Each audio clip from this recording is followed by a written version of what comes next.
Welcome to Chillin' 101. We hope this video helps. In this video, I will explain how to make cheese tomato at home. First, let's gather our essential ingredients for this delightful dish.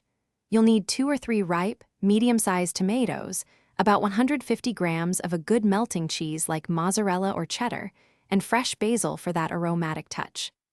Don't forget a drizzle of quality olive oil, a pinch of salt, and a dash of freshly ground black pepper to enhance all the flavors. Now, let's prepare our star ingredient, the tomatoes.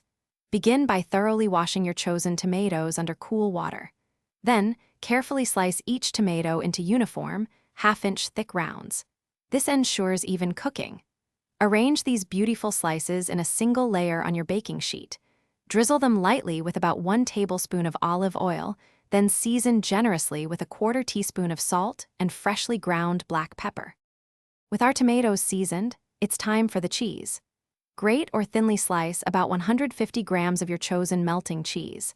Mozzarella, cheddar, or even a blend works wonderfully. Carefully place a generous portion of this cheese on top of each tomato slice, ensuring good coverage. Next, tear or chop about 10 to 12 fresh basil leaves and sprinkle them evenly over the cheesy tomatoes for a burst of fresh flavor. Finally, let's get these delicious creations into the oven.